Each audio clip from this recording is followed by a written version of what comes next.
is Dara Marquez. I grew up in Elkhart, Indiana.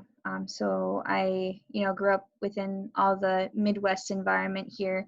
My family working in the factories, and as I was growing up, my parents really taught me to value my education and to, be curious and pay attention to anything that was new to me, because that was going to help me in the future. So as I was growing up, and specifically in sixth grade, it was when I started to think more about science and about what that meant for me and what were the things that I liked. So I wasn't really good at math growing up. I really was more of like I need to learn with my hands versus like numbers and whatnot.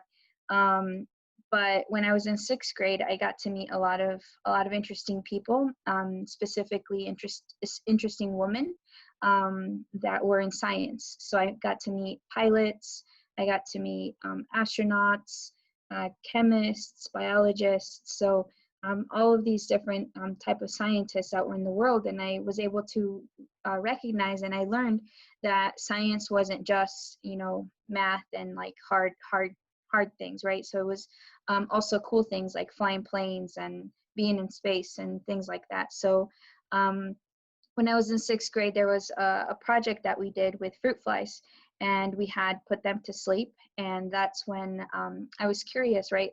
Like how were we able to put fruit flies to sleep in a little jar, and from there pull them out and put them under the microscope? So that's when I was just curious to recognize, that was possible for us to pay attention to small things, and that we were able to actually control them, right, responsibly.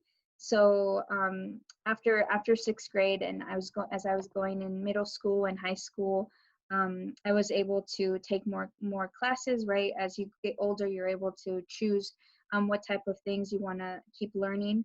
And especially in high school, my chemistry teachers were really great, and so they made chemistry very exciting. Also, math was changing for me because it wasn't that it was getting easier, but I was feeling more comfortable with math. And so in general, just being there and being present helped me a lot to learn about the things that I liked in science. So when it came down to go to college, and learning about the different type of careers that I could do, and the type of scientist that I could be, I saw that chemistry was one of those things, that I could be a chemist, that I could be in lab, making different different type of mixtures that could do different things, right? Like whether it be medicine or whether it be cleaning products or beauty products, like if you're able to mix different chemicals, you're able to make these products. And so I really wanted to learn more about what that meant, and how I could get involved. And so when I was in college, I was in a project that was helping other countries, especially developing countries that don't have access to full healthcare, right? That they don't always have the doctors necessary or the scientists to help the community there, to learn about possible fake medicines. And so in college, I learned about the chemistry of medicine, right? How is medicine made? And I also learned about how in other countries that are not in the United States, right? In other countries, the lack of these resources were making people sicker, right? Because they were taking bad medicine. So this project really made me think more about how I wanted to, what I wanted to do in this world, and what type of chemist I wanted to be.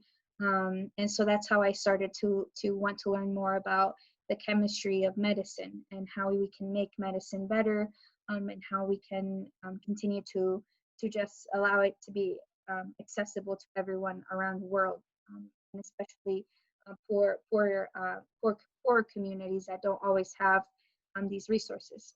So so that's how I started to look into jobs. When I went after I left college, I looked for a job that would help me be able to keep doing that, right?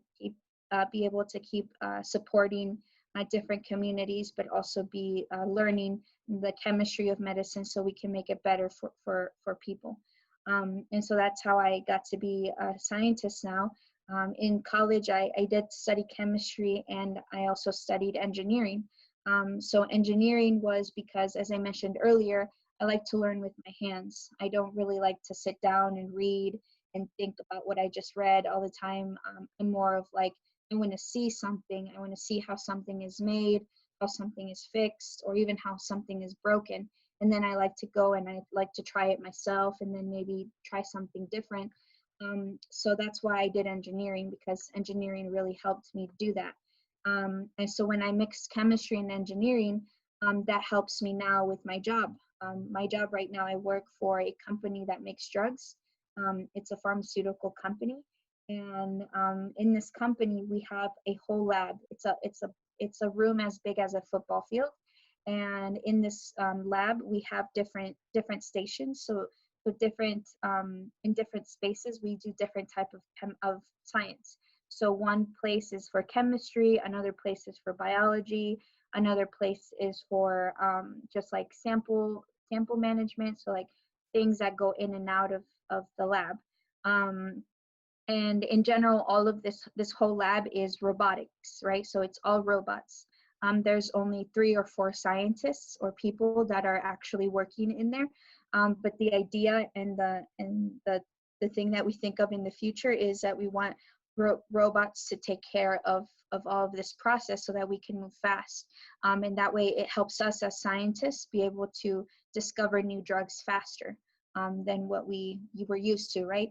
So sometimes scientists take like a week to even just think of an idea.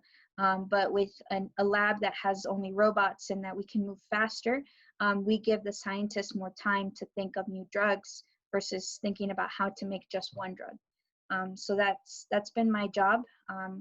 I get to keep learning and solving problems with my hands as an engineer, and and I'm still able to help chemists, including myself, learn and think of new ways of making drugs with the robots.